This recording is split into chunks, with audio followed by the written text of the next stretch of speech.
मैं doctor Shyam Shankar Prasad, associate professor, department of political science, Raja Singh college, आज आपके लिए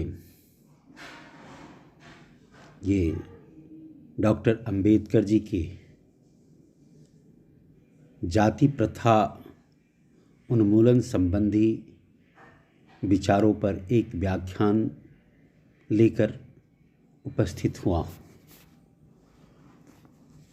जाति प्रथा के संबंध में डॉक्टर भीमराव अंबेडकर के क्या विचार थे, इस पर मैं आपको एक व्याख्यान दे रहा हूँ। हम सभी भीमराव अंबेडकर से भली भांति परिचित हैं कि उन्होंने भारतीय संविधान के निर्माण में एक महत्वपूर्ण योगदान दिया था। संविधान सभा में वो प्रारूप समिति के अध्यक्ष पद पर महत्वपूर्ण दायित्व का निर्वाह किया था। ये डॉक्टर भीमराव अंबेडकर जैसे महान व्यक्तित्व का जन्म 14 अप्रैल 1891 को इंदौर के पास स्थित महू छावनी में हुआ था। जन्म के समय उनका नाम भीम सकपाल था। उनका जन्म महार जाति में हुआ था, जिसे महाराष्ट्र में अछूत समझा जाता था। हालांकि उनके पिता रामजी सकपाल जी कबीर के अनुयायी थे, इसलिए स्वाभाविक तौर पर उनके मन में जातिवाद या जाति भेद के लिए कोई जगह नहीं थी। 1907 में मैट्रिक की परीक्षा उत्तीर्ण करने के बाद भीमराव अंबेडकर मुंबई के एलिफिंस्टन कॉलेज में पढ़े। बड़ौदा के महाराजा गायकवाड़ की छात्रवृत्ति की सहायता से वो अमेरिका की कोलंबिया विश्वविद्यालय में भी पढ़ने गए। वहीं से 1917 में उन्हें पीएचडी की उपाधि भी मिली। इसके बाद वो London school of economics and political science में अर्थशास्त्र के अध्ययन के लिए चले गए, लेकिन बड़ौदा राज्य के साथ उनके जो अनुबंध थे, उस अनुबंध के अनुरूप बीच में ही उन्हें पढ़ाई छोड़ करके भारत आना पड़ा और बड़ौदा राज्य में मिलिट्री सचिव के पद पर उन्होंने काम किया। 1920 में वे फिर से लंदन गए और 1921 में मास्टर ऑफ साइंस की उपाधि प्राप्त की।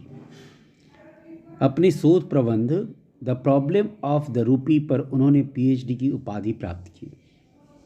साथ ही साथ बार एट लॉ की उपाधि भी उन्होंने हासिल की। भारत लौटकर वकालत को उन्होंने अपना आजीविका बनाने तथा शेष समय अछूतों और गरीबों की सेवा में लगाने का निर्णय लिया। अपने 35 वर्ष के सार्वजनिक जीवन में उन्हें कदम कदम पर जातीय अपमान और अमानवीय व्यवहार के बारे में जो उन्होंने अनुभव किया था, इस संबंध में उन्होंने एक पत्रकार से कहा था कि मेरे दुख दर्द और मेहनत को तुम नहीं जानते। मेरे दुख दर्द और मेहनत को तुम नहीं जानते हो, जब सुनोगे तो रो पड़ोगे। ये उनका स्टेटमेंट था। अब हम अंबेडकर ने जो पीड़ा झेली, उस पीड़ा का मुख्य वजह था जातिवाद, जातीय व्यवस्था, छुआछूत की व्यवस्था। यही कारण है कि अंबेडकर ने जाति प्रथा को पूर्ण रूप से समाप्त करने पर बल दिया। उन्होंने इस बात पर जोर दिया कि 4 वर्णों पर आधारित समाज व्यवस्था ने ही जाति व्यवस्था और अस्पृश्यता यानी अछूतपन की भावना को जन्म दिया है। यानी वर्ण व्यवस्था के कारण जातिवाद आई है और वर्ण व्यवस्था के कारण अछूतपन की भावना का जन्म हुआ है। इसका हल उनके हिसाब से ये छोटे मोटे उपाय करने से नहीं हो सकता है, बल्कि इसके लिए ठोस और क्रांतिकारी तरीके से बदलाव लाना होगा। उन्होंने कहा कि जाति व्यवस्था को पूरी तरह से अस्वीकार करके ही इस अन्यायकारी व्यवस्था से मुक्ति पाई जा सकती है। अंबेडकर के अनुसार शुरुआत में जाति प्रथा नहीं थी। समाज के कुछ स्वार्थी लोगों ने, जो ऊंचे स्तर के थे, उन लोगों ने कमज़ोर लोगों से उनकी इच्छा के विपरीत काम कराना शुरू किया तथा ऐसे कमज़ोर लोगों को शिक्षा प्राप्त करने, व्यापार करने या धन एकत्र करने या अपने पास लड़ने भिड़ने के हथियार आदि रखने से भी वंचित कर दिया। ऐसा उन्होंने इसलिए किया कि वे अपने ऊपर किए जाने वाले अत्याचार का विरोध न कर सके। न वो शिक्षा प्राप्त करेंगे, न उनके मन में जागृति आएगी, न व्यापार करने देंगे, न उनके पास धन आएगा, उनके पास धन इकट्ठा नहीं होने देंगे, उनके पास लड़ने भिड़ने का हथियार भी नहीं रखने देंगे। और इस तरह से हर तरह से उन्हें वंचित रखना था ताकि वो अपने ऊपर किए गए अत्याचार का विरोध न कर सके। यानी उसको मारा भी जाए लेकिन वो रो भी ना पाए। इस प्रकार उन्होंने शूद्रों को अपंग कर दिया। ये अंबेडकर साहब का विचार है।